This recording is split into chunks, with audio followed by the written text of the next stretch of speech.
Petite vidéo courte et cruelle qui m'évitera de répéter encore 100 fois ce que j'ai déjà répété 100 fois, même si je sais que je le répéterai 1000 fois, et vidéo sans image pour imiter un gars lambda, qui n'est pas musulman selon ses dires, mais n'aime pas qu'on dise du mal des wahhabites.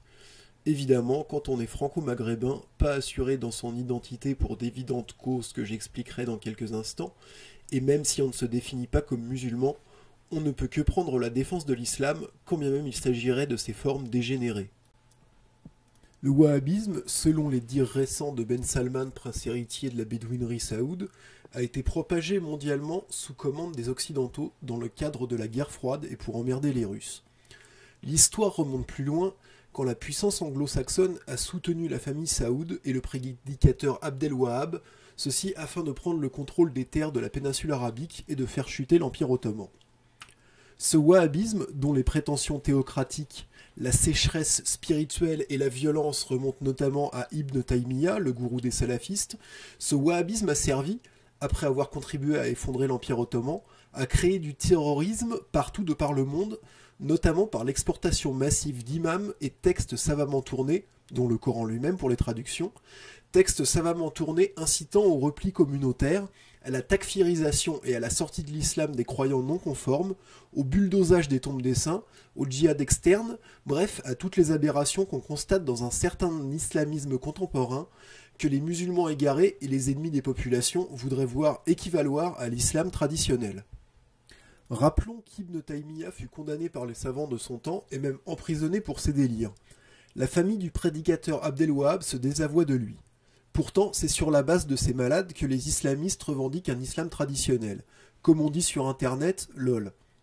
L'info est désormais officielle. L'Occident a incité à la propagation du wahhabisme. Wahhabisme qui a enfanté tout un tas de courants dogmatiques et terroristes. Terrorisme qui aujourd'hui donne le pseudo-État islamique, qui n'a rien d'un État et n'a rien d'islamique.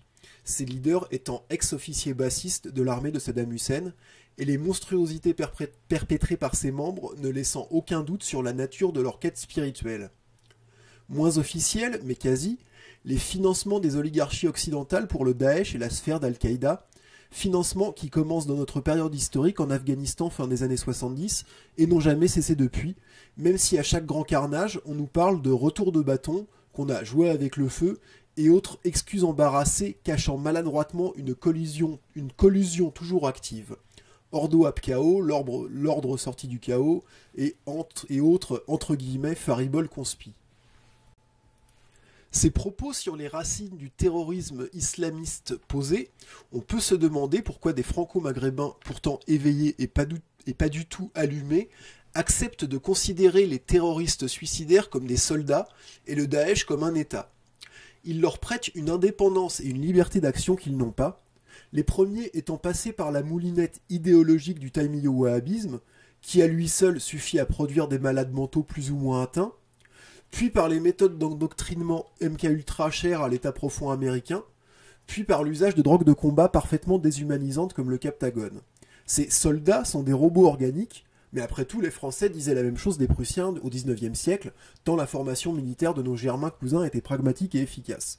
Cependant, la Prusse était un État, indépendant et libre de ses actions, chose que n'est pas le Daesh, et il faut être d'une extrême mauvaise foi pour croire le contraire. D'une extrême mauvaise foi, ou bien mue par l'espoir inconscient que le monde arabo-musulman peut recouvrer une puissance perdue, une indépendance disparue depuis plus d'un siècle et une fierté enfouie sous les bédouineries elles-mêmes croulantes de perversité matérialiste, de sadisme absolu et de compromission abjecte. C'est la raison pour laquelle un Skadi ou un Mamar Metmati ne condamnait pas en bloc le Daesh en 2011-2012, voire dédouanait ses actions, comme aujourd'hui certains franco-maghrébins considèrent qu'existe une guerre entre occidentaux et arabes. Cette guerre est factuelle, des gens meurent par millions dans les pays arabes, mais cette guerre est également factice. Les groupes armés arabo-musulmans agissent sur l'ordre de l'Occident, qu'ils en soient conscients ou non. Et dans un monde à la Mad Max, on n'est pas regardant sur qui paie. Il peut être intéressant d'écouter le débat entre Memer Metmati, l'oasis de l'ignorance dogmatique, et le coraniste Lyon Mousselim. Discutant de la charia, Lyon Mousselim dit à Memer, en se moquant. La charia, il y en a qui ont essayé, le Daesh par exemple. Ce à quoi Metmati répondit en grommelant. Le ton qu'il y mit laisse entendre une profonde déception que le Daesh n'a pas été, malgré ses erreurs de jeunesse, entre guillemets, le sauveur de l'arabo-musulmanisme qu'il espérait, et aussi une certaine honte à avoir cru en cet état fantoche. Voilà le fond du problème. Un franco-maghrébin ou franco-arabo-maghrébin n'est pas encore considéré par l'esprit collectif français comme un Français à part entière. Et quand il retourne au pays, on le traite de Français. Quelle terre nourricière où plonger ses racines? Quelle identité pour ces personnes? Aucune qui leur serait donnée d'office sans qu'ils aient à l'affirmer. Ne leur reste alors souvent qu'une idéologie sans frontières, ancienne et accueillante, à savoir la religion, l'islam de leur culture arabo-maghrébine.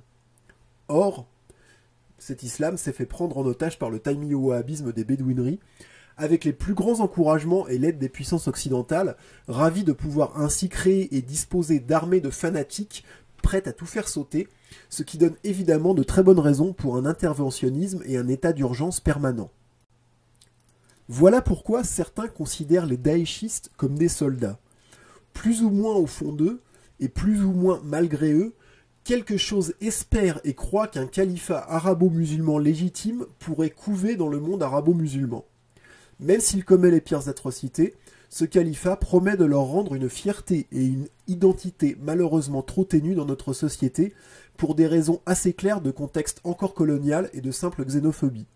On peut se souvenir du racisme anti-italien et portugais, racisme disparu aujourd'hui ou quasi, puisque du temps est passé. Les vagues d'immigration nord-africaine ne sont pas anciennes, et ces populations sont moins proches ethniquement avec celles de souche. Il est donc logique que la réaction xénophobe soit encore présente.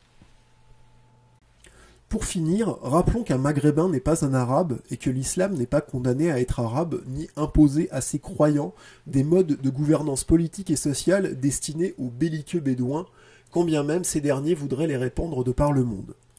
Ce qui, il n'est pas inutile de le marteler, arrange bien les oligarchies occidentales avec à leur tête le complexe militaro-industriel, pour qui stabilité géopolitique et paix sociale sont des abominations faisant décroître son marché.